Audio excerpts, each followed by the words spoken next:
We are live. We are live. Welcome to College Football's Peek Around the Corner with your host, Craig Flugar. We cover everything in college football because we love everything in college football. And if you do as well, please subscribe to our channel. Smash the like button if you like our content. Share the video with your family and friends if you want to support this rebel outpost. If you want to support the home for the true college football sickos with a donation, help us keep the lights on. Hit that $sign where you make your comment, and I'll get you super chat as quick as I possibly can. Welcome everybody into the studio that sits on the corner, the very corner of Keith Jackson Parkway and Kurt Gowdy Avenue. Do not be afraid. Do not be afraid to become a legend with your comments and with your phone calls. Welcome on in. It is Monday, July 7th. I missed you all yesterday, Sunday, but I had to take a day off. The little general and I had to take a day off from everything. But welcome back. Welcome back, PATC Einsteins. Einsteins. Geniuses. You know, we talk a lot about how Greg the Cooler has been sitting in the seat for the last 3 years. We've been talking about how pathetic I have been. My winning percentage against the spread has been unbelievably bad. But we all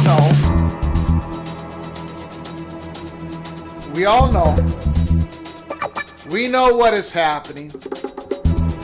We know what is going on. 2025 is something different is going to occur.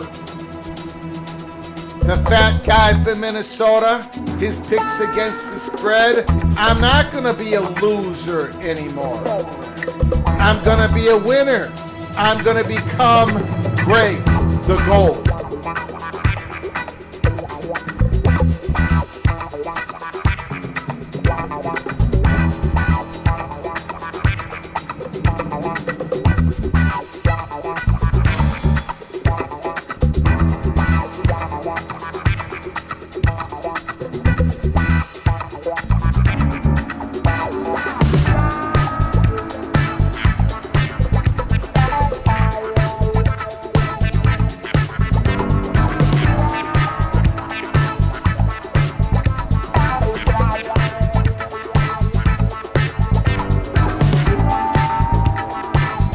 But I got a question for you all. You know, as bad as my record has been against the spread, you Einsteins have been just as bad. We don't focus on, I don't want to talk about it because I know you all are so sensitive.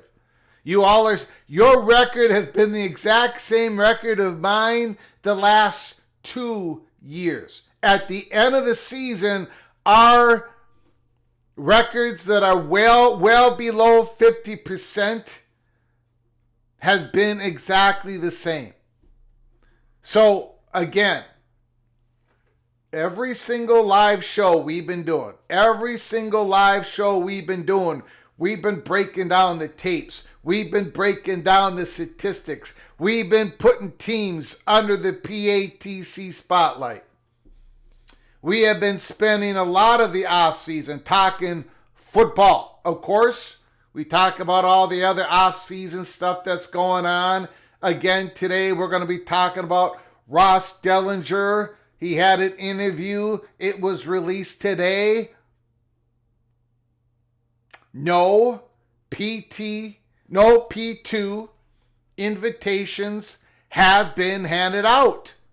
He said it again today. Why is that so important? We're going to get back to that at the back end of the monologue. But Ross Dellinger also said some very other interesting things in that interview. He said, no P2 invitations, not yet, but it's like, in his opinion, in his reporting, that is likely to change in the years ahead. And I think he gave us a little bit of a hint on how that could change. He also had some very interesting comments about other items in college football, the changing college football landscape. He does not believe, Ross Dellinger made it clear that he does not believe that a Super League is going to be happening anytime soon. Maybe in the way off distant future. But the way it sounds like, Ross Dellinger does not believe that is going to be something that is going to be happening between 29 and 2032. But he did say there's going to be big, I don't know the exact words he used, I'm going to be paraphrasing just a little bit, but big changes in the college football landscape. We're going to be talking about his interview that he had today, or it was released today. But getting back to you Einsteins, we've been doing the PATC spotlight.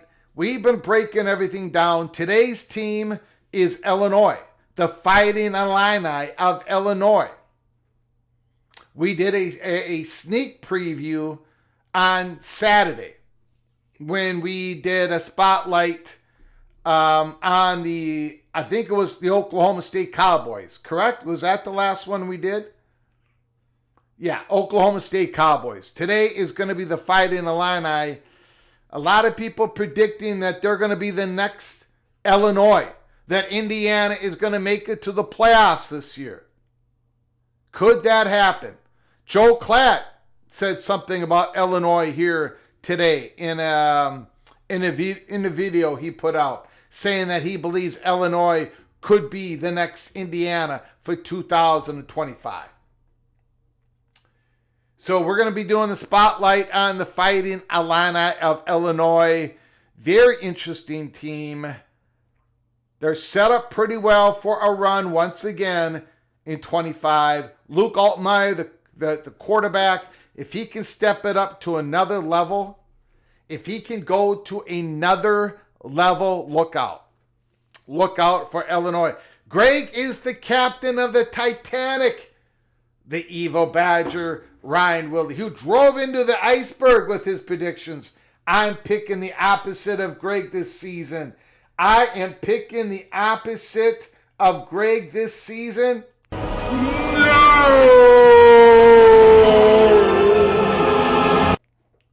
Bad mistake.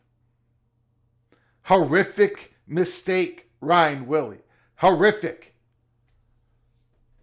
Even if you don't believe in Greg the Gold, and by the way,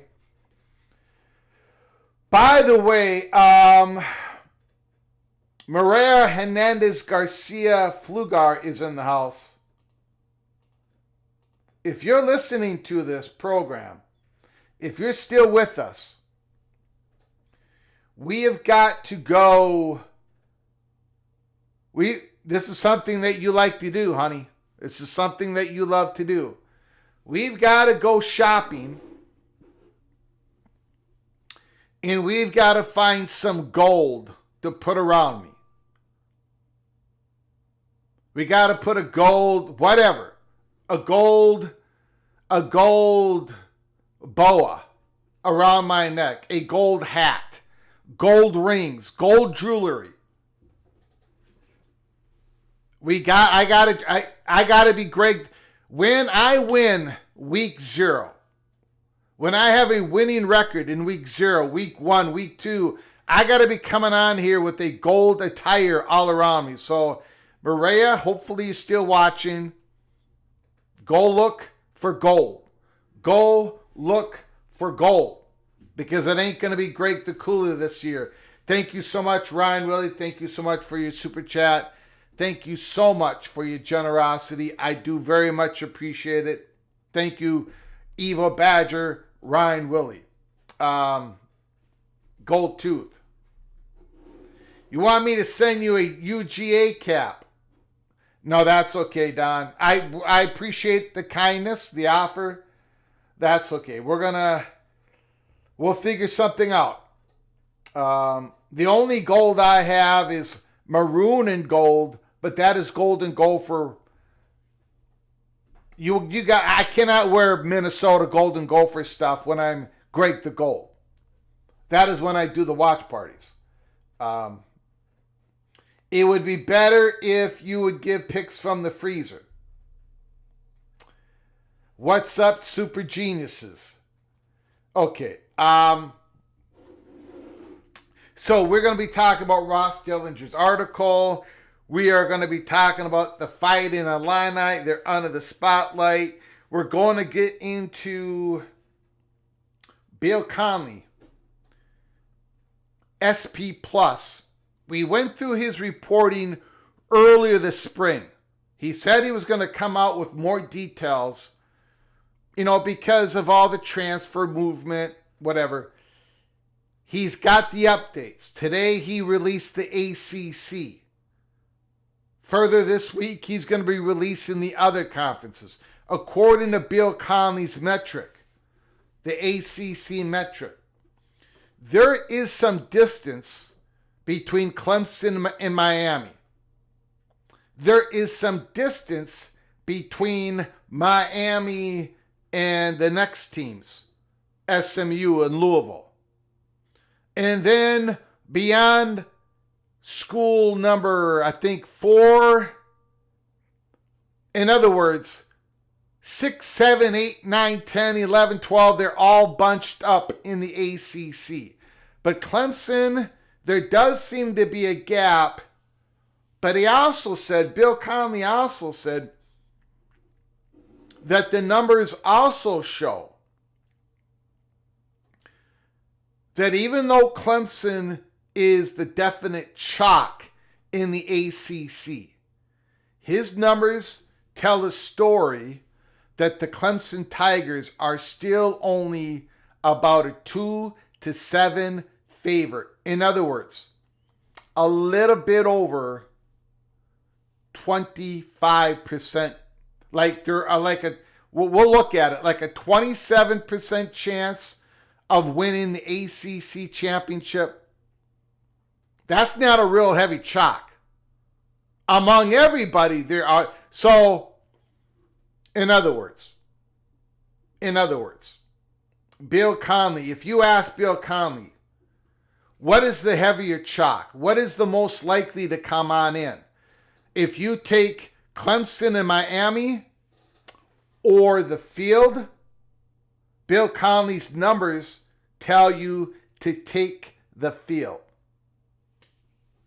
So we're going to be looking at all that. We've got a lot to get to. Stack Show on a Monday, July 7th. Charlie Atwood is in the house. Florida Man is a here. Thank you, Florida Man. Jimmy, Oregon Duck. We haven't done the spotlight on the Oregon Ducks yet. We're going to have to get to that. Jimmy. The Oregon Ducks, once again, one of the favorites to win the Big Ten, like they did last year. Reigning, defending, undisputed Big Ten champions, the Oregon Ducks.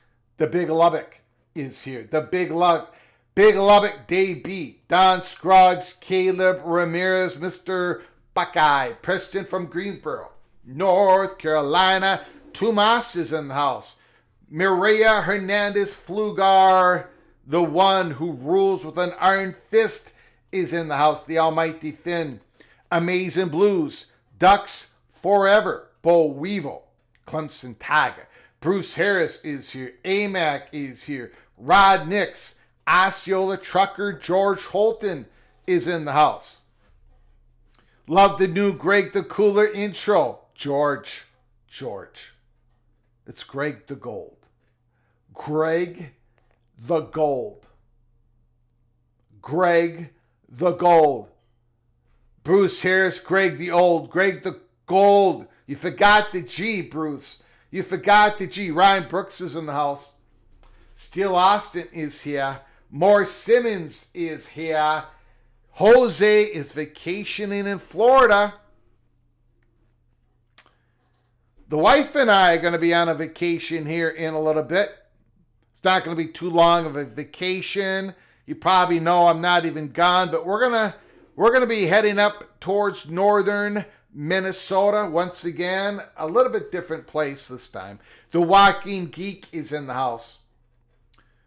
Who else is here? Thomas Moss. Thanks for coming on in, Thomas. Einstein. You Einsteins have been as bad as I've been. Now that should be embarrassing to you all, right? Right? But you don't talk about it, do you? You don't talk about it. You don't focus on it. Deadeye, yo, Greg, yo, Deadeye. Thanks for coming on in. Mr. Mountaineer Daniel Gygax is in the house. Gold like Ric Flair like robe. I wish I had one. I'd wear it. I would wear it. Jason Jansen Roberts is in the house. Gold Doc Sikkim.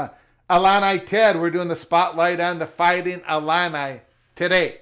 That's going to be coming up next after the roll call. Buckle in, Illini Ted. I've got some things to say about the Fighting Illini today. Some you're going to like, some you're not going to like. We'll see what happens. Ed Cook is in the house. Ed Cook. Jan Uzi is here. Chris G is here. The TCU Horned Frog. Mick Stevens is here. Jansen, yo. Hello, everyone. NE. Haven't seen NE for a while. Have a feeling Oregon's going to be the Big Ten chip again. They're stacked. Even better than last. I feel like they got a better in the run game. Wow. Adrian Archer is in the house. What's up, Adrian? What is up? Ron is here. Dabo's coaching staff is still questionable. G. Brew, every man a Wildcat. G. Brew is here. The Almighty Finn, Chris G., Ron, Taylor Mott is in the house. Okay, let's get to it. Thank you so much, Ryan Willie, for your super chat. Thank you so very much, kind sir.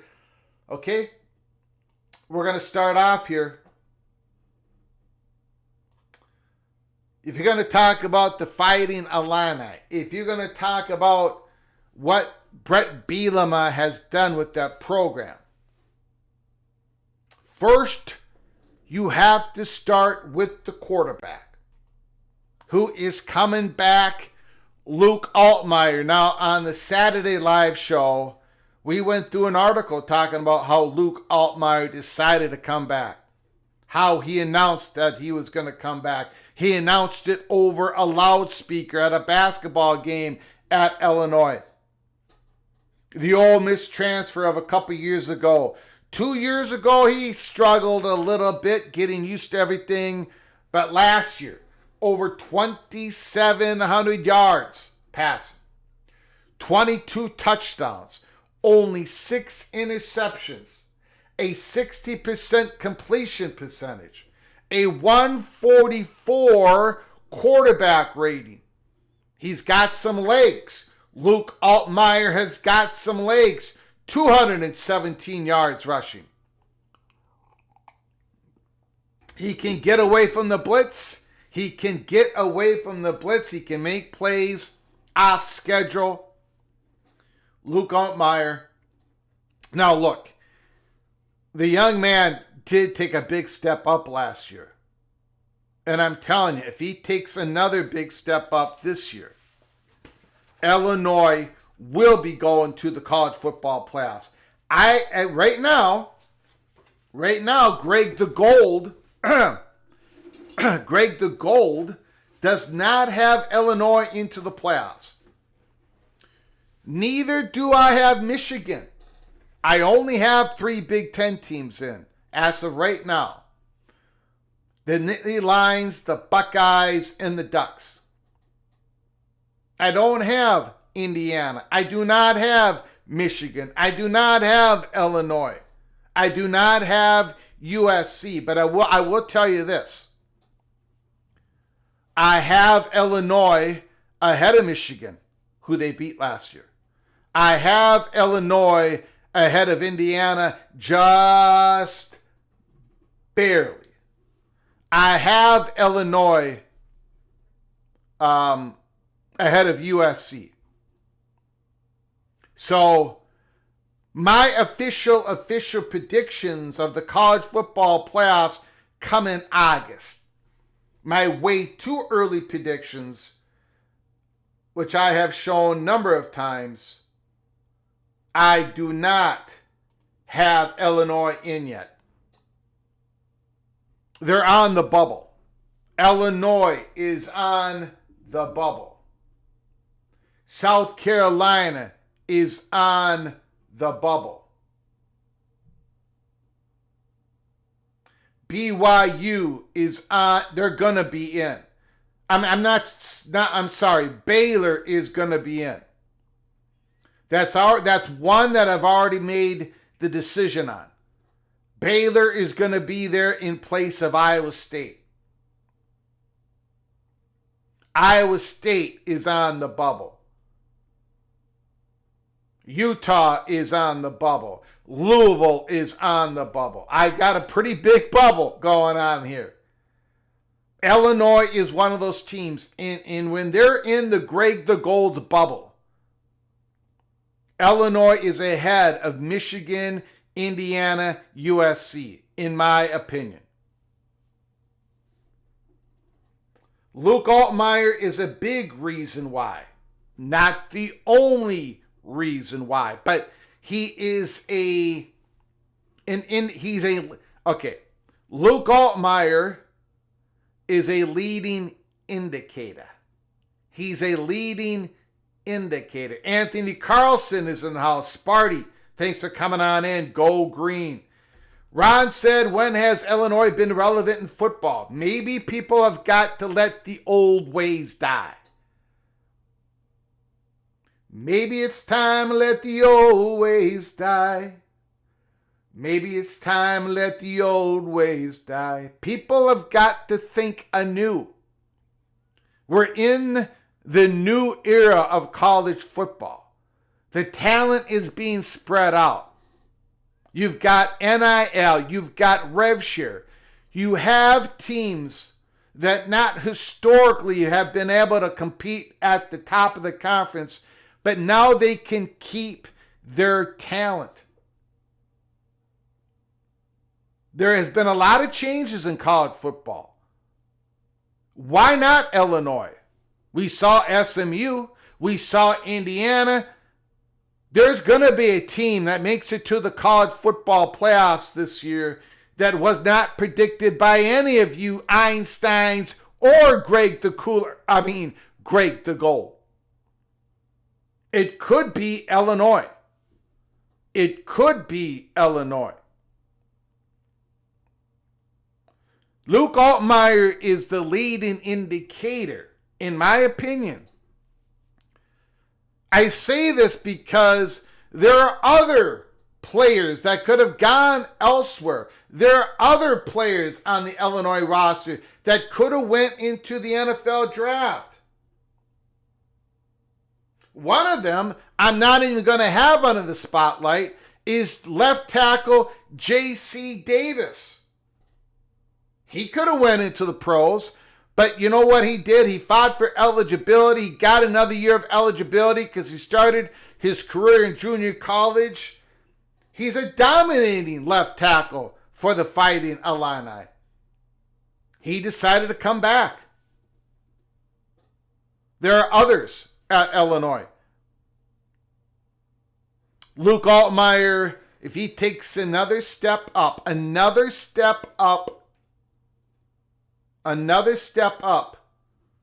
they could make the playoffs.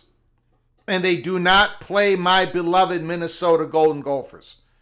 Good news for the Gophers, but maybe good news for Illinois, because they lost to my beloved Golden Gophers last year. But we won't talk about that. I don't want to get Illini Ted all upset at me.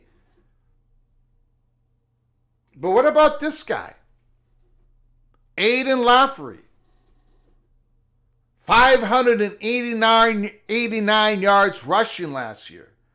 6.1 yards per rush. 4 rushing touchdowns, 9 receptions. I'm telling you guys, this guy's got juice. I remember watching his recruitment a couple of years. I think he's been with Illinois for 3 years. First 2 years, he didn't play a lot. Last year, he really, he finally got the rock, and he showed everybody what he could do with it. His recruitment, he came out of the state of Illinois. He was an in-state recruit. The battle was between Illinois and Iowa, and Illinois won the day. He finally got his shot. Now, my question is on Aiden Laffery is, how much can he carry the rock? Is he really a bell cow? I don't think he is. I don't think he is. But again, I think he's more of a scat back. But Illinois has other running backs. Again, some guys we're not even going to have under the spotlight. Okay? Like Mr. Valentine. But this guy, Caden Fegan, got injured last year. 2 years ago, he had a promising season going on. Last year, he was supposed to be more of the offense, got injured, but Caden Fegan is coming back. Over 300 yards, 4.6 average rush, 3 rushing touchdowns. I believe it's his third or fourth. I think it's his third year. I could be wrong. Another guy experienced in the Illinois offense. There is a lot of experience on this offense. There is a ton of seniors. J.C. Davis. They've got a whole bunch of guys on the offensive line. Melvin Priestley. Tanner Arkin, the tight end. Senior.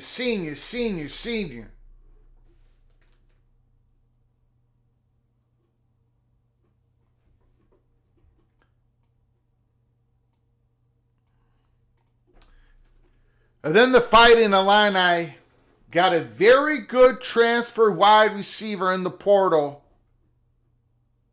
from the West Virginia Mountaineers, Hudson Clement, who had an outstanding season last year. 51 catches, over 741 yards, 14.5 average per rush. 14.5 average per reception, 5 receiving touchdowns. He became the go-to guy for Garrett Green. Originally, he is from West Virginia, but surprisingly, he went in the portal. And Illinois, Brett Bielema was able to win the battle in the portal and pick him up. Hudson Clement, a big-time pickup for the Mountaineers. And then Gabe Jacas. Gabe Jacas. Now, if you watch the Minnesota-Illinois tape last year, Jacas got a sack, beat the right tackle of the Golden Gophers like a drum, and drilled our quarterback. He's an absolute monster. One time he was listed at 270 pounds. I think he's a little bit lighter. 34 solo tackles, 74 combination tackles, 13 tackle for losses, 8 sacks, 3 forced fumbles, all Big Ten first team. It's just, they've got guys, and he's a senior. This is an old team. They've played a lot of snaps. They won 10 football games last year. They beat South Carolina in the bowl game. They beat Michigan. Illinois is knocking on the door. They are definitely a bubble team. And if you look at their schedule, again, we looked at it Saturday. We'll look at it again today. The Saturday game at Duke. Boy, is that going to tell the story. Darren Mensah, Luke Altmaier, Manny Diaz, Brett Bielema. Woo! Going to start at 11 o'clock Central Time in the morning.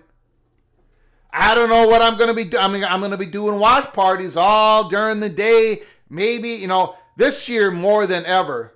I started doing this last year, but I would be doing 2 games at once, sometimes 3 games at once. We're probably going to have to do it throughout the season. Duke, Illinois, and another 11 o'clock game that Saturday, September 6th. We're going to have to check it out. We're going to have to figure it out together. Holy smokes. They start their Big Ten conference play at Indiana, at home against USC, at Purdue, at home against Ohio State. That's pretty rough. That is a rough beginning. The second half of this schedule, the last 4 games, home against Rutgers, home against Maryland, at Wisconsin, home against Northwestern. They should be the favorite in the last 4 games. Maybe the favorite at Washington. Definitely the favorite at Purdue. But they do play Indiana, USC, Ohio State, 3 of the first Big Ten games. So Illinois season is going to be decided early. It's going to be decided early in the season. See if they can compete, get to the Big Ten championship game. Let me check your comments, and then we'll get to the next story. Again, I appreciate it. Ron, Iowa finally has a quarterback. I think they do. We're going to have to see if Gronkowski can make the big jump. We'll see if he can do it. Yanu's Big Ten, 1 Penn State, 2 Ohio State, 3 Oregon, 4 USC, 5 Michigan, 6 Illinois.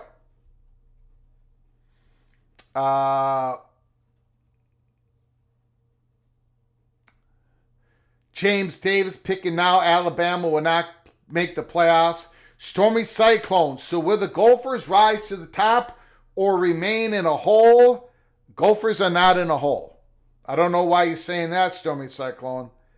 Gophers haven't been in a hole since P.J. Fleck has been the head coach. Since P.J. Fleck has been at Minnesota, out of the 14 teams, before we added on 4, the Gophers had the 6th best record in the Big Ten. Number 6. Not number 14, not number 13, not number 12. And then last year, the Gophers beat USC, beat UCLA, beat Illinois, came a point away from beating Penn State, won our 6th, 7th bowl game in a row. We're not at the top. We're definitely not in a hole. Remain in a hole. Don't understand that one. Daniel Gygax. I'm still shocked West Virginia lost Clement. Yeah, that was a big loss. He came on last year, man. Him and Garrett Green had a connection. And the year before that, Clement made some, he didn't have as many catches, but he made some downfield plays. I don't know if the guy, I don't know. He had like an 18 yards per reception average 2 years ago. Pretty good. Pretty good.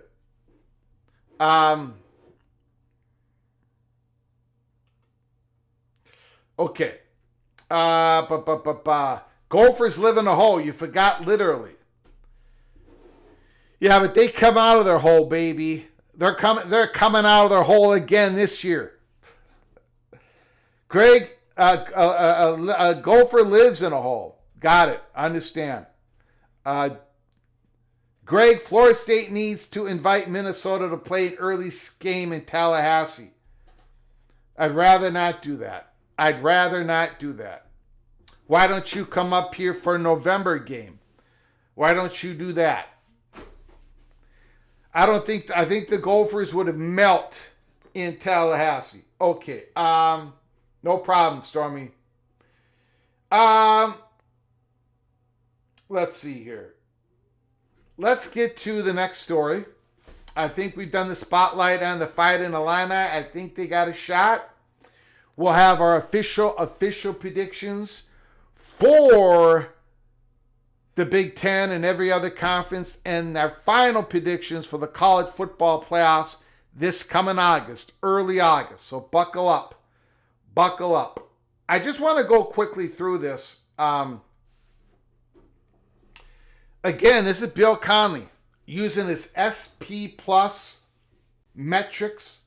I know a lot of people don't like looking at this stuff, and that's fine. We're not going to spend too much time on it. It's just interesting to look at. Again, we're doing a deep dive on all these teams in so many different ways. Some of it you like, some of it you don't. We're all different. We're all looking at different things. This was a recap of last year. SMU again, 8-0 in the conference. They won the conference. They played Clemson in the ACC championship game, and Clemson defeated SMU in the ACC championship game. The SP Plus rankings of Miami was number 10, but they could not get into the playoffs, right? Last late season collapse. Clemson was a 22 in SP Plus rankings. So this is the 2024 recap. Miami was number 1 in the nation in offense. Number 1 in the nation. And they couldn't make the playoffs because of the defense was 52. Now you're going to see something interesting here for 2025 projections. Bill Connelly, ESPN. Though Clemson indeed won the race, the ACC's journey through 2024 was fascinating, with California and its online fan base generating early buzz and bringing college game day to town, Florida State suffering a historic collapse, Miami reaching as high as 4th in the polls during a 9-0 start, Georgia Tech scoring a couple of steering upset wins, and nearly getting a third. Duke and Syracuse each riding close wins to big seasons. They were a combined 13-3 in one-score finishes, and SMU rolling to an 8-0 regular season in ACC play after nearly losing to Nevada in the season opener and making an early quarterback change, no less. Louisville lost 3 conference games by touchdown or less. Miami's defense no-showed down the stretch after looking like they were in the middle of a lost season by Clemson standards. There were the Tigers to swoop in land a spot in the title game and beat the SMU Ponies with a field goal at the buzzer in one of the best games of the year. Continuity table. Continuity table looks at each team's returning production levels, offense, defense, overall. The number of 2024 FBS starts from returning and incoming transfer players, and the approximate number of redshirt freshmen on the roster heading into 25. Continuity is an increasing difficult art in roster management, but some teams pull it off better than others. This is the SP Plus rankings of the ACC teams 2025. Clemson is number 1 in returning production. I should not say SP. It's not SP Plus rankings, not yet. This is ranked on returning production. 2 different things. Clemson is number 1 in the conference. Number 1 in the nation. Number 1 in the nation. Georgia Tech 2, Stanford 3, Pittsburgh 4, Virginia 5, all the way down the list. Florida State, little bit in the middle, a little bit lower than the middle. Louisville, Miami, all the way to the bottom. North Carolina, Bill Belichick, California, Syracuse at the bottom of the list. Though the national average for returning production is around 53% this season, the ACC is one of the 3 conferences, along with the Big 12 and SEC, to average 59% or higher. Clemson is at 80%, leads the way nationally, and 7 other teams are at 60% or better. The Tigers hit that number in a few different ways. Dabo Swinney added 3 transfers to the Clemson roster, a mammoth number by his standards, but Clemson still does less portal work than any non-service academy in the country. Others, such as Stanford, Pitt, Boston College, don't do much either. Boston College actually joins a strange club. One of the teams in the 6 conferences I've previewed to date, only Boston College, Ball State, and Missouri State have fewer than 10 incoming starts from transfers and fewer than 10 redshirt freshmen. It's a pretty odd combination. Jeff Brom's Louisville, meanwhile, does more portal work than most. And among the top teams in the returning production column, Miami, Louisville, Florida State, and Duke all got there in part through the addition of their transfer quarterbacks, which again is Carson Beck, Thomas Castellanos, Miller Moss, and Mr. Mensah. Big-time transfer quarterbacks going to those 4 programs. Now this is the 2025 projections. SP Plus projections. Clemson, number 1 in the ACC. Miami, number 2. SMU, number 3. Louisville, number 4. Florida State, number 5. Duke, North Carolina State, Georgia Tech, Virginia Tech are all bottled up real close. Duke, North Carolina State, Georgia Tech, Virginia Tech. Then it goes Pittsburgh, North Carolina, Syracuse, Boston College, California, Virginia, Wake Forest, and Stanford.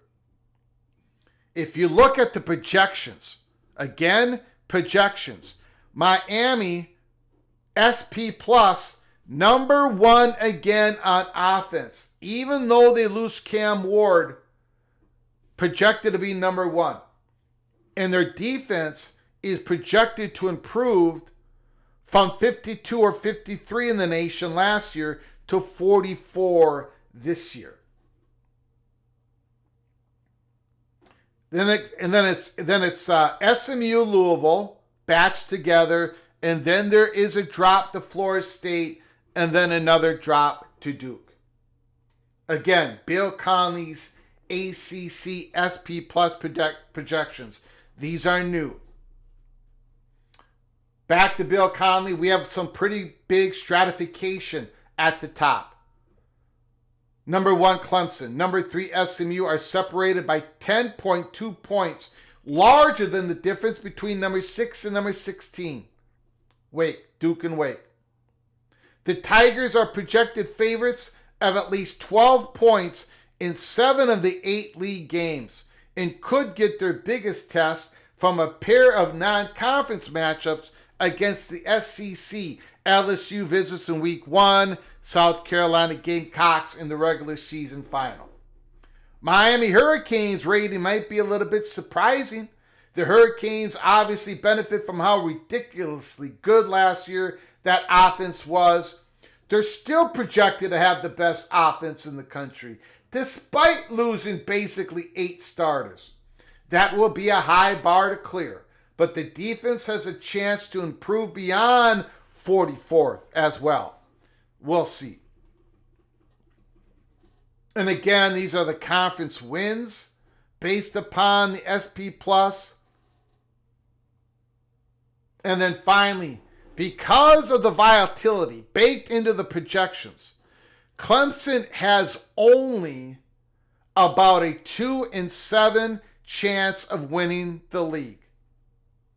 In Miami, SMU, Louisville could each make a run to the title game.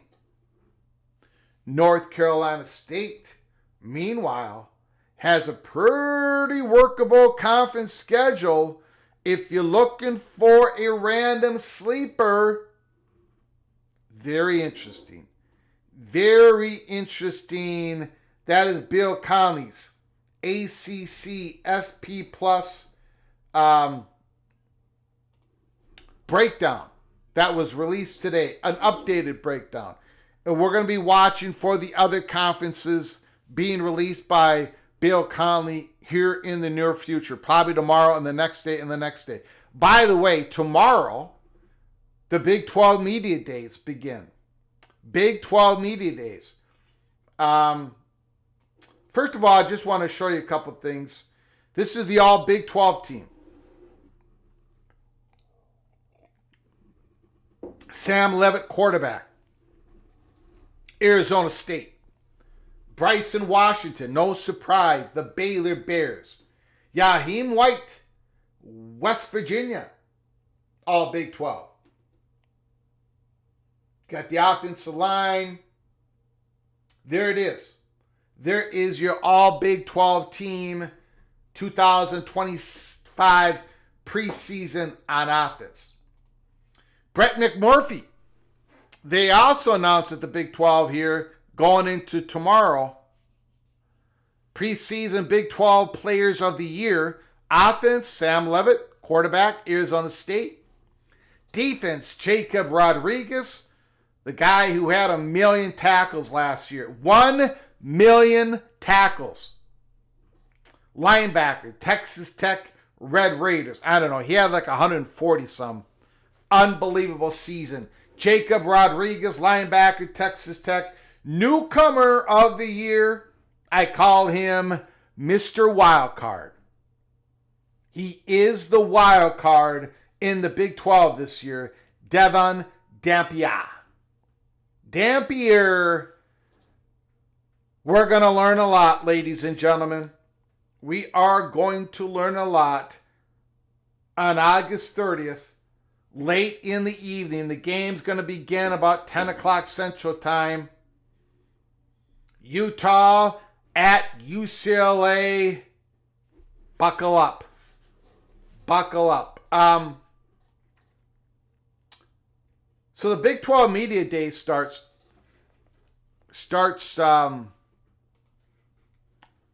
tomorrow. And my question is, I'm hoping, you know what, I got to make sure I'm hoping John Kurtz, you all know John Kurtz, does an unbelievable job.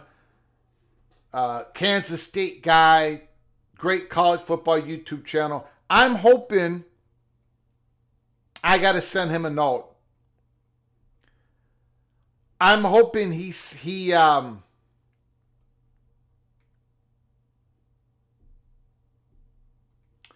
I'm hoping that he interviews Ross Dellenger again. Do you remember John Kurtz interviewed Ross Dellenger last year at the Big 12 Media Days? It was a great interview. Ross Dellenger said some things in the interview that he tried to walk back later on. I'm wondering if somebody's going to ask Ross Dellenger about that particular part of that article on, I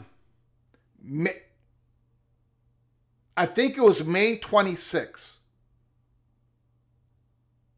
May 26th.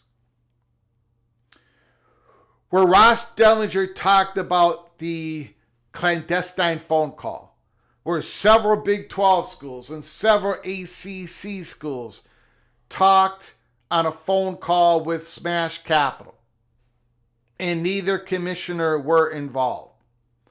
I'm hoping that somebody in the Big 12 Media Days asked Ross Dellenger, is there any more that you can say about that situation? But anyway, let's pivoting off of that. What did Ross Dellenger say today? What did Ross Dellenger say today?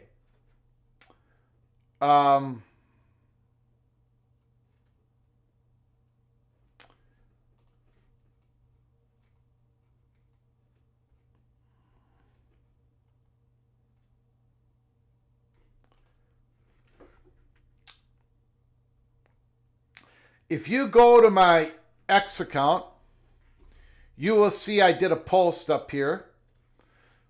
And Eric McLean, his YouTube channel, they interviewed Ross Dellenger. I will put a link in the description box below the video. You can watch it. I don't have it there yet, but I will after the live show. Or you can go to Flug Empire on X and go into it from here. And I posted, for those who are still determined to keep pushing the narrative that P2 invitations, deals, winks, and nods were handed out to the top brands of the ACC schools before Florida State and Clemson went to court, you might want to have a listen. 23-minute mark to the 24-25-minute mark. 24-minute mark to 24-17 is the most interesting. Now I'm not going to play it. I don't want to get in trouble. I don't want to, I'm not going to play it. So you're going to have to go listen to it. Listen to the interview yourself. But I listened to the whole thing. And I'm gonna, this is I watched the whole interview. But I can imagine there are people who listened to what Ross Dellenger said and come away with a different opinion because he was vague on some things that he said. But there are some things he said, once again, that leaves no room for different interpretation. I'm sorry. Ross Dellenger, he flat out said Florida State and Clemson last year, they did not have a home in the P2. They did not. Now, he went on further to say, in his opinion, it is likely that there's going to be a change in that. But for last year, the year before, they did not have a P2 invitation in their hands. They did not know where they were going before they went to the courts. It is important to note this. It's important to try to be as accurate as possible. It's important to open up and say, look, I might have gotten this wrong. I might have gotten that right. And I'm going to explain to you why it's important. We are so, here at Peek Around the Corner, I say this over and over again. We are not infallible. When we have something wrong, we take the L. Fortunately for us, it doesn't happen very often. Fortunately. But it's important to say, you know what, I got that wrong. Now, we didn't get this wrong. We got this dead ass right. But it's important because I'm going to tell you why it's important. Because I saw it today again on Twitter. I see it on the message boards. I see it. If you don't step back and say, you know what, we got that thing wrong. That source got that wrong. That reporting got that wrong. What happens is that people start doubling down, tripling down to make sure they don't have to say they were wrong. And then they start really going down tunnel vision, conspiracy-driven BS. That's why we are so, when one of the L's that I took 2 years ago is I had the wrong person in leadership in Colorado that went to the Big 12 meeting with Brett Yormark. The littlest details, if you get it wrong, you've got to come out and say, yeah, we got that little detail wrong. It's important. Again, there's a lot of people out there, man. There have been a lot of people that have said Florida State and Clemson would not have gone into the courts without having a P2 landing spot.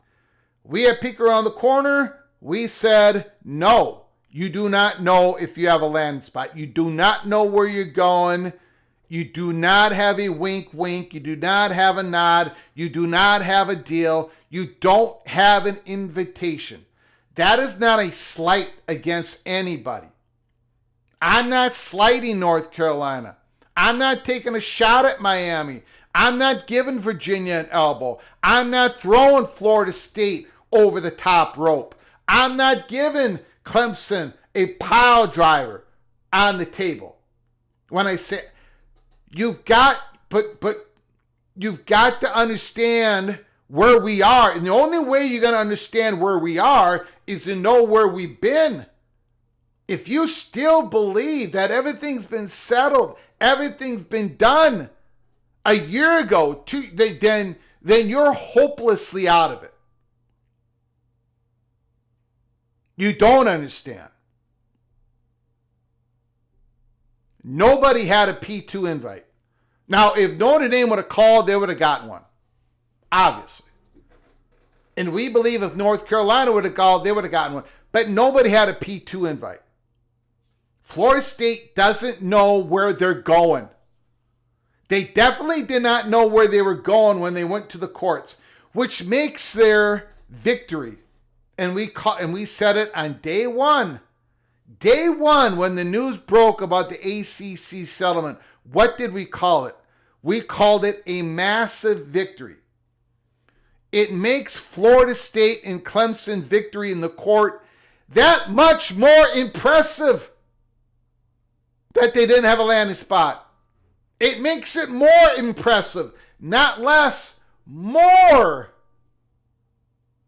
I'm giving more flowers to the Tigers and the Seminoles. But if you want to know where this is going to end up, it is best to know where we are today. And to know where we are today, you've got to acknowledge where we were 18 months ago.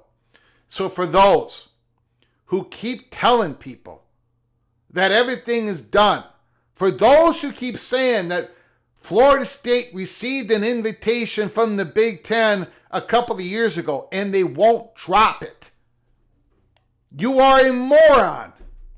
You're a moron. It's that simple. I get you guys don't understand.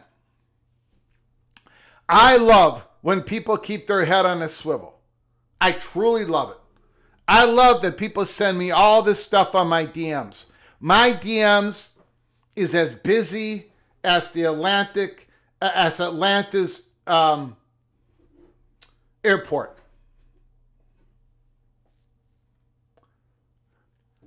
People send me stuff from all over the place.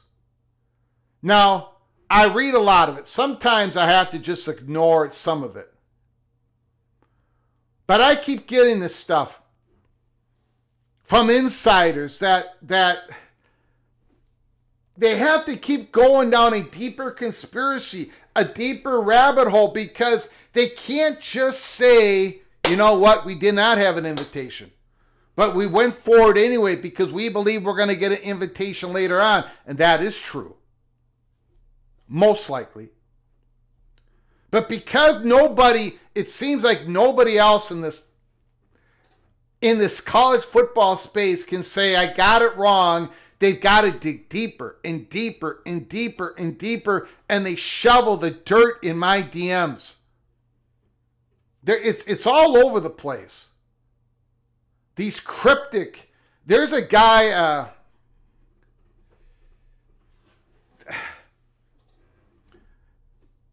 ladies and gentlemen, and then, when you point out, again, today, Ross Dellenger said, nobody has a home for the P2. Nobody has an invitation. That's likely going to change. Ross Dellenger, who breaks news constantly, who is absolutely sourced in to everywhere.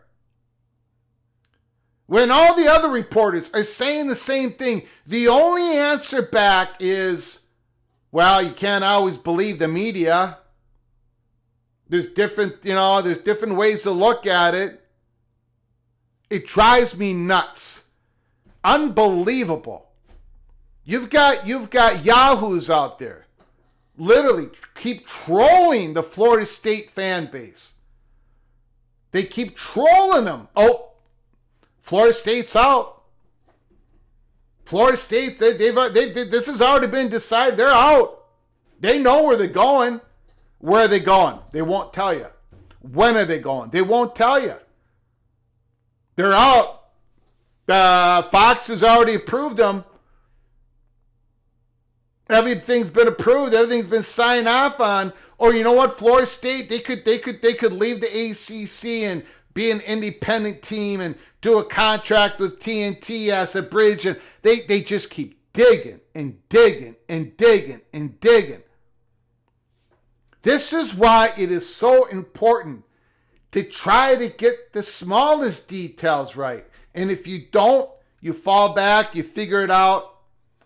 Because these people, they just keep digging a deeper and deep. They just get so caught up in this one scenario that they believe in so much, they can't even see the report from Ross Dellenger. They cannot see the report from Nicole Auerbach. They can't even see the report from Pete Thamel. They can't even see the reports from Brett McMurphy. They can't see anything but they're narrative-driven BS. This all had to be said once again. Ross Dellinger came out here today again and said they didn't have a home. Florida State and Clemson did not have a P2 home. And there's a lot of reasons for that. Economics, just the timing, a lot of things. Presidential changes in the two conferences. I came out on June 15th of last year and I said, I told you all that the commissioner of the Big Ten and the SEC left the Holy Smokes Theater. They were not going to expand. They wanted a pause. They were not interested. Florida State and Clemson were not the number one targets. The biggest brands, they're going to find their place, but it ain't happening now. And people still can't get it. They want to listen to these cryptic messages of absolute, there is so much BS out there. You know, it is, you can tell who is serious out there. Who is serious, who are doing the work, and they get something wrong. Versus those who do not do the work. They just throw the bleep out. They just throw stuff out there. They live in an absolute fantasy. And when it is proven, once again, that they don't know what they're talking about, they can't tell you that. They cannot take the L. They can't. So what do? They go to the personal attacks. What do? They go deeper into their conspiracy. What do? They start lashing out at Brett McMurphy and Ross Dellenger. What do? They start lashing out at people like me who, all I'm trying to do is give you the most accurate peek around the corner. I have got no agenda except for to give you the best peek. I was not anti-Pac-12 when I said the Big 12, they were the chalk to poach them. I was not Pac-12 when I told you all that there was a hot bubble of action. I was not anti-Pac-12 when I talked about USC, Oregon, all the other stories. I'm not anti-pro, pro-anti. I don't run a grievance YouTube channel. I'm not waving my pom-poms unless I'm doing Golden Gopher propaganda. I don't constantly stand on one side of the river and bash the other side of the river. I don't do that because my doors are wide open. My windows are wide open. I'm looking at everything. I've got incredible curiosity. I'm trying to give you the right story. Let me tell you once again, this is not a slight against Clemson or a shot against Florida State or an elbow against Miami or anybody else in the ACC. There were no P2 invitations last year. They're not right now either. Okay?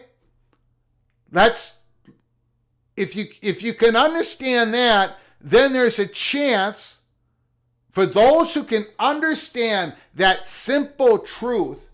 Now we can go forward and maybe we can figure this out. But if you're still back in the days of, yeah, this is all done, it's all been settled, I don't know what else to tell you. Maybe you need so much certainty in your life. You've got to believe that this has all been settled. I've been telling you guys, this is fluid. Nothing is settled. I haven't closed the door in anything. I've given you my predictions. I gave you my predictions on the April 9th live show. I also told you I got about a 1% chance of being right. Those were predictions. Those were not reports. There's a difference. I gave you my predictions. But I'm not reporting that I've been saying every live show, nothing is imminent. It's not. But again, Ross Dellenger says something, and there is this enormous amount of people that ain't going to believe it because it doesn't fit whatever BS they've been being told for 18 months. It is really tragic. It really is. Anyway, so let's go more to what Ross Dellenger said because he said a lot more than that. No P2 invitations, not yet. But Ross Dellenger said it's likely to happen in the future. Ross Dellenger believes, now this is, again, things can change quickly, rapidly, but he's looking at 2029. Maybe it happens a little bit before that, but he talked about the 29 to 32 being the stretch of years that a lot of dramatic big changes are going to happen. Again, I'm paraphrasing. I don't have it written out exactly what he said. Go watch the interview yourself. But he talked about one interesting aspect to it. And you're going to have to listen to the exact words. But Ross Dellenger, it was between the 24-minute mark and the 24-minute, 25-second mark. He said it's likely that things are going to change, that people are going to be interested, the P2. And he said it, and I'm again paraphrasing, he said, there are going to be leagues that are going to spur other leagues to be interested. There's going to be conferences that are going to spur, they're going to be interested, and they're going to spur interest from other conferences. What I believe. Now, you go watch what he said. This was from the 24-minute mark to 24-minute and 17 seconds. I have my theory. It's just a theory of what Ross Dellenger meant when he said that. First of all, the overall theory, which he was saying is, in my opinion only, this is not a fact, my opinion. I believe Ross Dellenger was basically telling us all there's going to be dominoes. There's going to be dominoes. One conference is going to do this, that's going to spur the other conference to do that. At Peek Around the Corner, I have been under the belief, the chatter behind the curtain has been under the belief, BTM and everybody that has been under the belief that whenever this all goes down, that it is most likely the SEC will strike first for multiple reasons. Multiple reasons. It's easier for them in many ways because of ESPN's connection with those ACC schools. We believe that the SEC is a little bit more thirsty to expand. We believe that there's a lot of evidence that the Southeastern Conference have done, or people of interest, people who have Southeastern Conference interest, have moved in at Chapel Hill, are moving in to Virginia, the board of governors, the board of visitors at UVA. There's reasons for us to believe that a Florida Gainesville, a Texas, a Georgia, a Vanderbilt are interested in UVA in North Carolina. We've got reasons. We may end up being wrong, and we'll take the L, unlike so many others. So we've always been under this, maybe it's delusion. We believe that the Southeastern Conference is going to strike first. But if you listen to Ross Dellenger and you listen to the words that he used, You could go with a couple different combinations there, but if he meant that there'd be interest at the very, he said a conference. He said leagues, but I think he meant conference. But he said leagues interest could in conference expansion. Leagues interest could spur other leagues' interest. And to me, at the end, he was talking about interest in Clemson and Florida State. You've got to watch the interview. You've got to watch it from 24-minute mark to the 24-minute, 17-second mark. I wish I could play it for you, but I can't. I don't want to risk anything. To me, Ross Dellenger, wild speculation on my part. I think a lot of people are going to have different takes of it. But to me, he was almost saying, once the Big Ten can act on their interest, the SEC will act on their interest.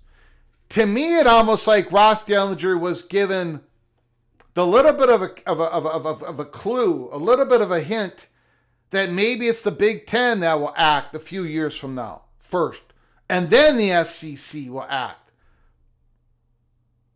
But you could read it a different way. I've talked to about three different people on that part, and everybody had a different take. Everybody had a different. Go watch it. But we all agreed that Ross Dellenger was talking about dominoes falling. And that is when schools are going to have their ACC top brand schools are going to receive their invitations. It ain't going to be just North Carolina. And if Notre Dame is in the story, it's not going to be just Notre Dame. Ross Dellenger basically gave everybody the heads up. He believes that he says it's likely that things are going to change and dominoes are going to fall. He doesn't use the word dominoes, but go give it a listen from the 24-minute mark to the 17-minute mark. He was also asked about the Super League, potential of a Super League. He doesn't think it's going to happen anytime soon, although it could change. He doesn't believe that between 29 and 31 and 32 that the Super League creation, he doesn't think that's, he thinks conferences are going to keep acting in their own self-interest. In the school, he doesn't think there's going to be that type of consolidation. Not yet. Not in 2029 to 2022. Ross Dellenger was asked about the college football playoffs. His prediction on what was going to happen. He didn't really give us a prediction. Like, there's an impasse. We could, in 2026, remain at 12 teams in the college football playoffs. That could happen. He was asked what do you want of the college football playoffs? Ross Dellenger, what would you like to see? And Ross Dellenger said the following. He said, I'm a columnist. I report. I don't usually give people my opinion on what should happen. But then he gave us his opinion. Ross Dellenger, basically, he hemmed and hawed, but he gave us a clear picture of where he sits. He says, I believe that the committee should be less of a factor in determining who goes to the playoffs. You could tell that Ross Dellenger was not very high on the 5+11. He never said, I want automatic qualifiers, but you could tell he doesn't want the committee to decide all this stuff. So go take a listen for yourself. Ross Dellenger, the interview was released today. I've talked about 3 people about it. Again, no power to invitations were secured by Clemson and Florida State before they went to the courts. Now, from where I'm sitting in this studio, that makes what they did in the courts even more impressive. They risked more by not having a landing spot. Their massive victory is even more impressive. I firmly believe, I could end up being wrong. I don't think I'm going to end up being wrong what I'm about to say, but I could. I firmly believe that on July 7th of 2025, Clemson doesn't know for sure what conference they're going to end up being in 2028, 2029. I truly believe that Florida State does not know what conference they're going to end up being. North Carolina might have a little bit more of a clue, but even in North Carolina, I don't think anything's been settled. So if you need to find a place that has a crystal ball, or if you need to find a place that has a person saying, I know where everything's going to end up, this is how it's going to be, I'm not your guy. I'm the opposite. And I will tell you, the chatter behind the curtain, if you want to go rip the media, go ahead. If you want to say they're all being bamboozled, they're all part of some conspiracy, I truly believe they do not know where all this is going to end up. In fact, I know that's the consensus. Things are fluid. That is the word that is being told to me so many different ways by so many different people. They bleeping don't know. There's a lot of action. This is not Colorado meeting with Yormark on May 7th in Chicago.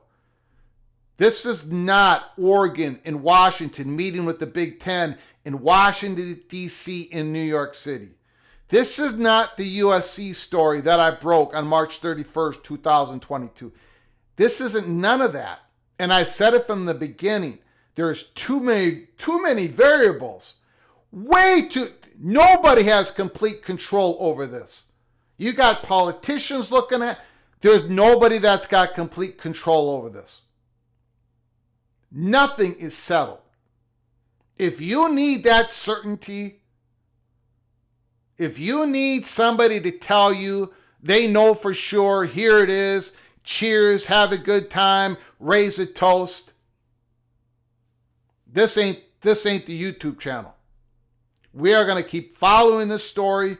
We follow it all the way from the boots on the ground, the politics, the boosters, the administrators.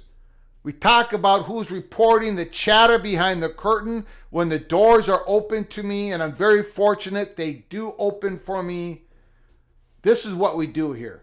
We do not lose our curiosity. We do not give you BS saying that everything is settled and somebody has an invitation from the SEC and they've had it for 2 years.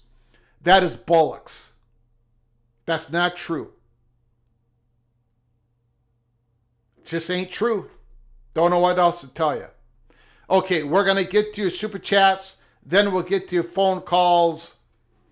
I'm way behind in the super chats. I do apologize to everybody. We've had a long monologue. We've covered a lot of things.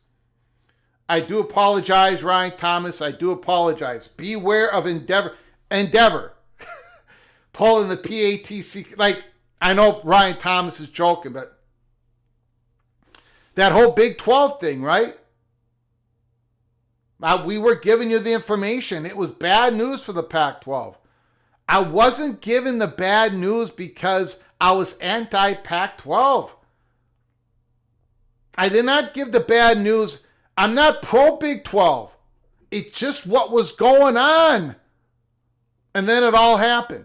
And those that said the Pac-12 would never be poached by the Big 12, they never could tell you, oh, I got it wrong. They can never live in the present.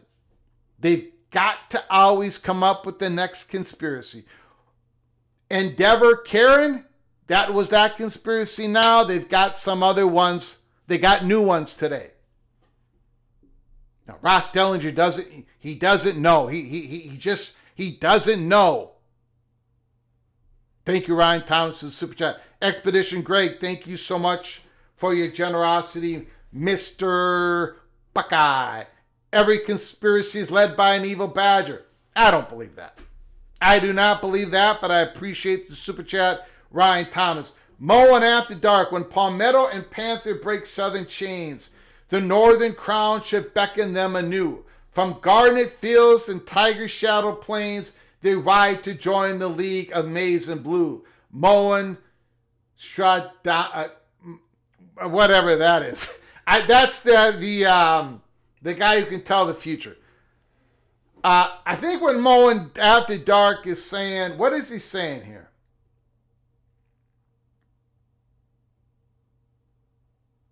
I think he's saying Florida State and Clemson to the Big Ten. Is that what he's saying?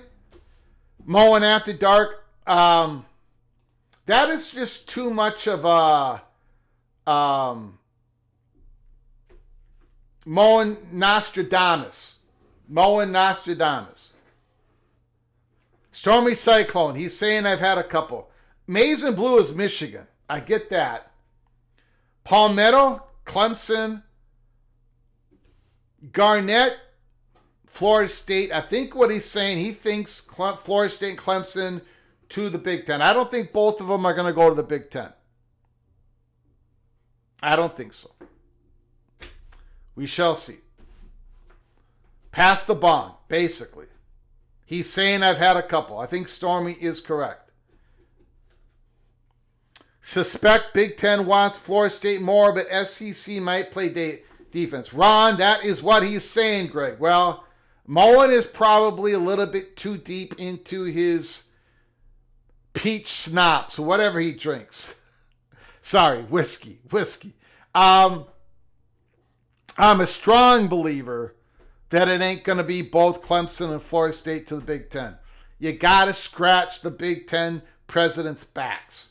Maybe one of them, but not both.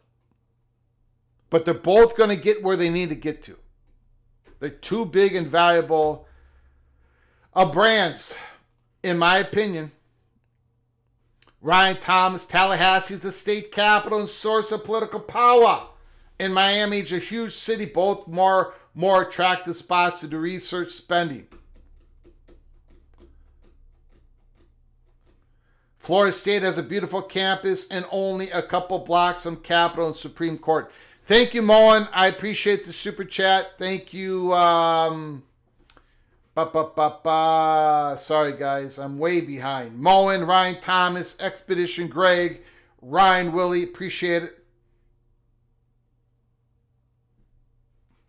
Miami in the first Big Ten meeting have that awkward hello with Wisconsin. Well, hopefully for Miami, they work that thing out. Don't let that thing go to court. Don't let it go to court. Okay, we're going to open up the phone lines.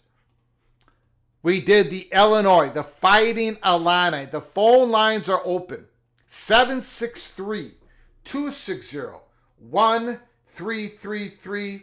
763-260-1333. And again, Big 12 Media Days tomorrow.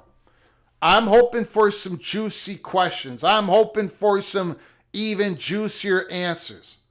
Big 12 Media was full of drama last year. Behind the chatter behind the curtain, at the Big 12 Media Days last year, it was pretty big. I'll refresh all your memories. We'll get to it in a second here. Illinois, Luke Altmaier. Again, we did the Illinois Spotlight. Luke Altmaier, quarterback. Aiden Laffrey. He's going to be RB1 this year. I don't know if he can be the bell cow, but he's going to get helped by Caden Fegan. Hopefully, Mr. Fegan can stay healthy for the fight in Atlanta, and the great transfer wide receiver Hudson Clement from West Virginia, a big pickup in the portal. And Gabe Akis, 270-pound outside linebacker, a monster, an absolute monster. The fight in Atlanta, they have a shot. They do have a shot to get to the college football playoffs. Call from Ryan Thomas. Ryan Thomas, the floor is yours. Thank you for your donations. I appreciate it, kind sir. Go ahead, let it rip. Oh, no problem. I mean, if anyone has been listening to this show for the past couple of years, they've been kind of saying no duh on what you've been saying. I mean, the reality is I don't think the Big Ten or SEC are going to talk to FSU and Clemson legally until they know what the cost is going to be. I think FSU and Clemson going through the courts and doing what they did, it was to find out how much it was going to cost to get out, either by judgment or by settlement, and they got it by settlement, and they got probably the best deal that they could have gotten.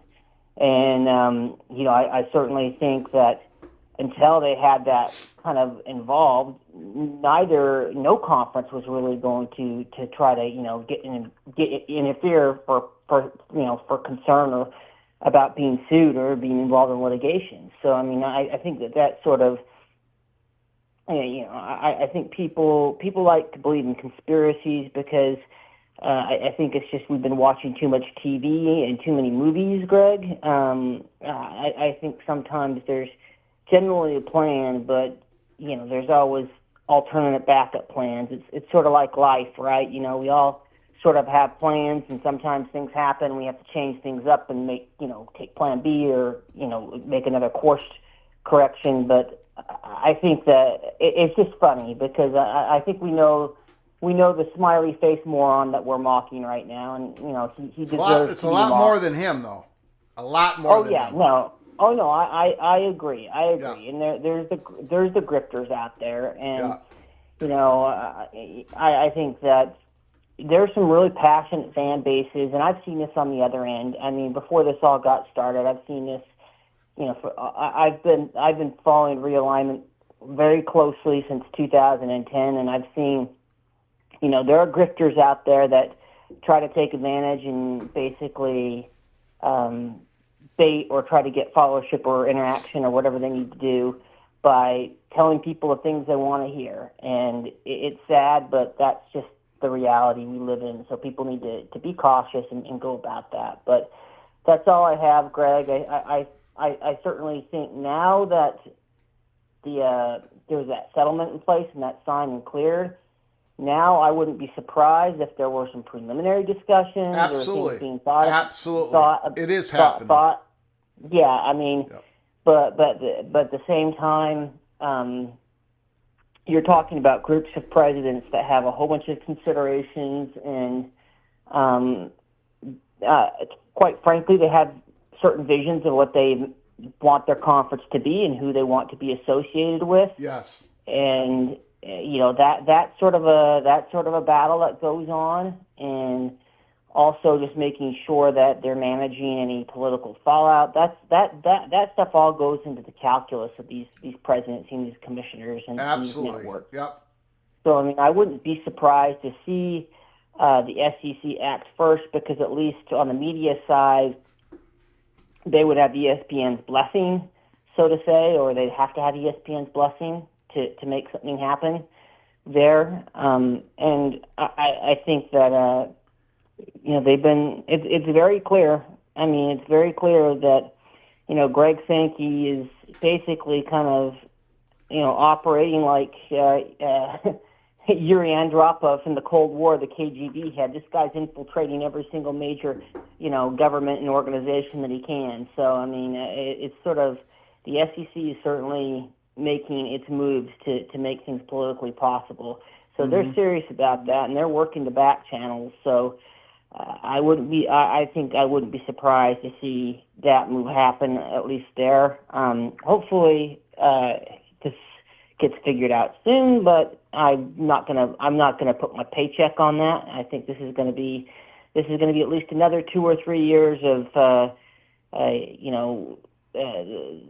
I will just say, the last thing I'll say, I think that the PATC ACC drama show on stage, Greg, I think that might be like one of those long-running Broadway shows. It's going to be playing for a long time. Yep. You got it. Have a good night. You got it. Appreciate it. Great call, Ryan Thomas. Thank you, sir.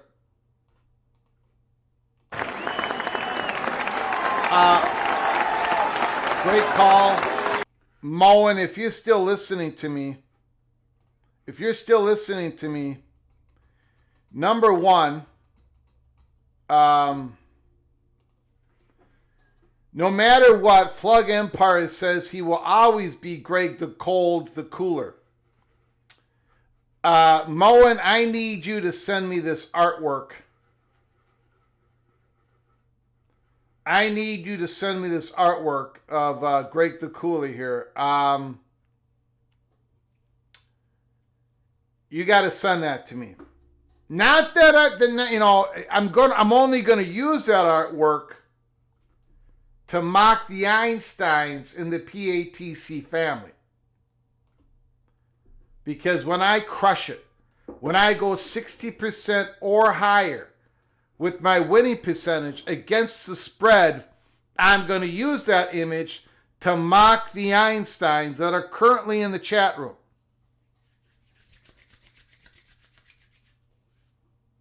That's right. Absolutely right.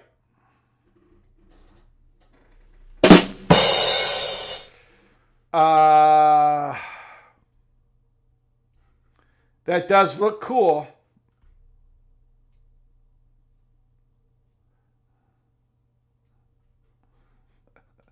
Yeah, I probably shouldn't have said that. My apologies. My apologies. I got a little hot.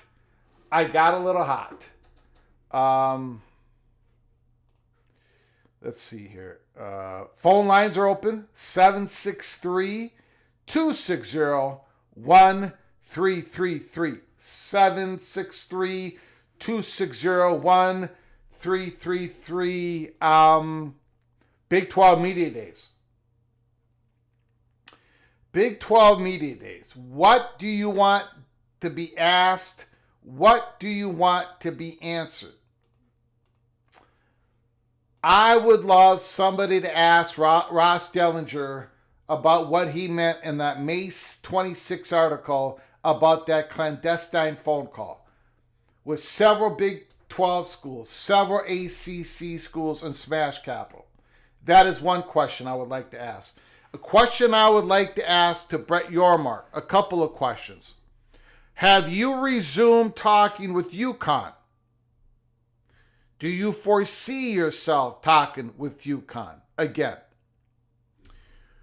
Are you working on some sort of Smash Capital deal with the ACC? I want somebody to poke and prod. That's why I would, this is one of the many reasons why I would never be allowed, I would never get my own invitation to a conference media days, because those are the questions I would be asking. When do you see private equity being a part of the discussions with your presidents? Do you see that happening in 2026? Instead of this, Brett Yormark, can you tell us more why you are for 5+11?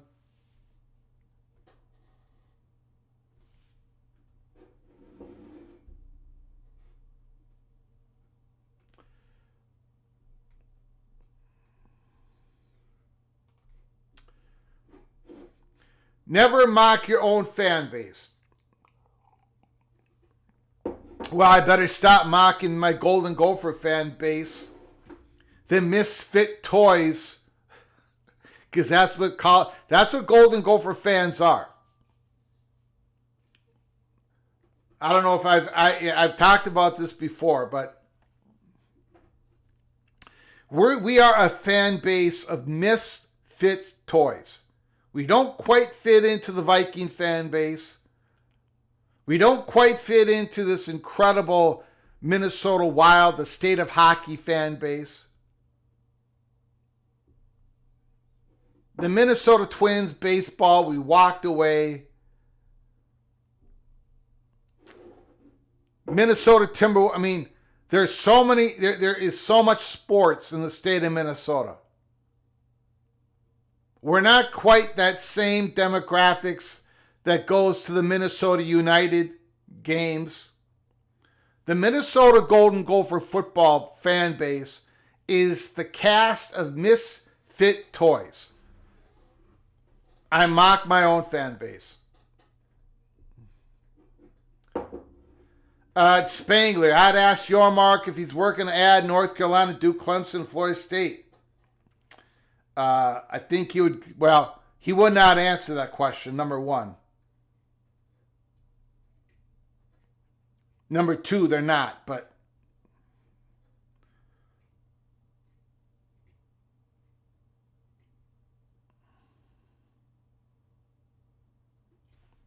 MBM, private equity announced in 26, departures in 27, new conference in 28. What about that college football video game? That's coming out when? I see people posting pictures of it tonight. Are people actually playing it? Or does it really come out in a few days? The new EA 26. It's out now. Okay. Thank you, Skoducky. Appreciate it. Because somebody posted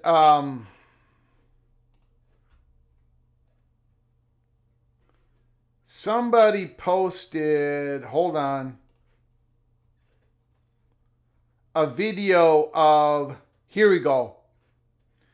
Vince, Mr. Seminole, showed this to me.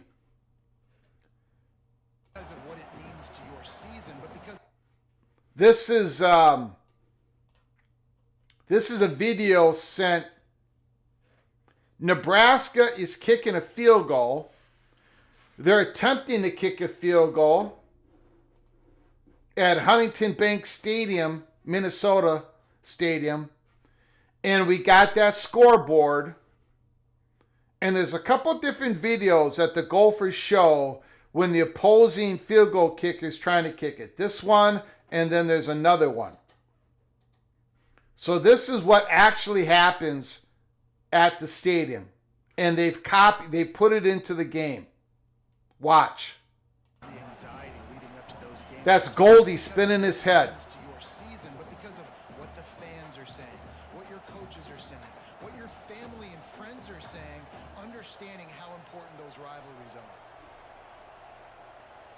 So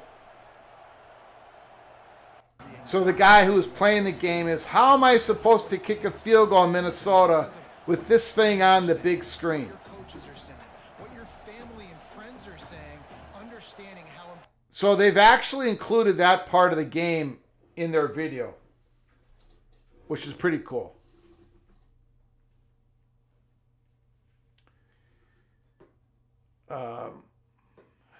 Tech now throws tortillas in college football 26. I saw that. I saw a video of that. Moen dropping the elbow. It doesn't matter. It doesn't matter if Moen drops the elbow. It doesn't even matter if Moen gets the 3 count. I'm going to get back up after the loss, and before Moen can make it back to the locker room, before the Buckeyes celebrate their big smashing victory over the Golden Gophers on October 4th at the Shoe, I am going to hit Moen with the steel chair. How about them apples? How about them apples? Comments about Feinbaum saying that Arch Manning is Tebow 2.0.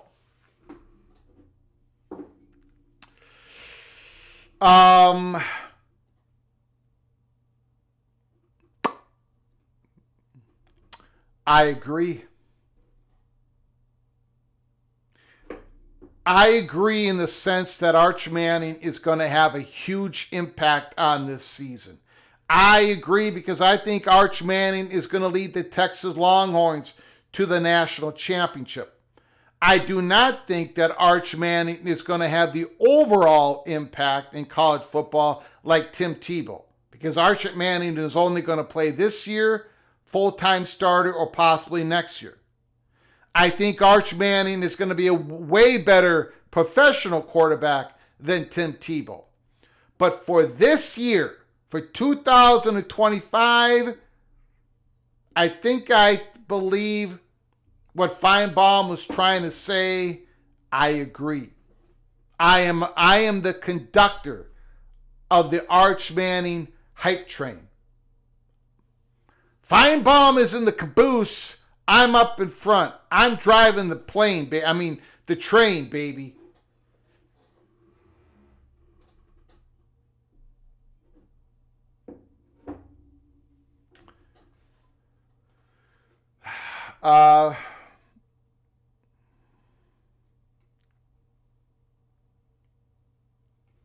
Goldie has his head on a swivel.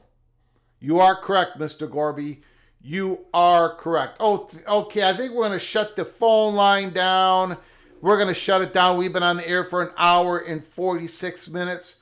Doesn't look like anybody wants to call the fat guy from Minnesota. You Einsteins out there, get ready for this week. It's going to be busy. Big 12 Media Days start tomorrow. Last year, it was pretty dramatic what was being said at those meetings. We'll go over it tomorrow. We will talk about what we went over it last year, but for those who forgot, man, there was a lot of rumors. The chatter behind the curtain, they were chattering during the Big 12 Media Days. We'll talk about more about that. We'll pick up the new things that are being talked about at the Big 12 Media Days. Before you leave, please subscribe and turn on those notifications. And smash the like button if you've liked our content. Please subscribe and turn on those notifications because we can come on live at any time. If there's breaking news late tonight, before the Big 12 Media Days even start, if there's breaking news, we at PATC is going to cover it. So you got to subscribe and you got to have those notifications turned on. I want to thank everybody for joining us. I do appreciate your generosity. I do appreciate you giving a little bit of your time here at PATC to talk some college football. Until next time, from all of us at PATC, to all of you, please, you all take great care of each other. Thank you so very much.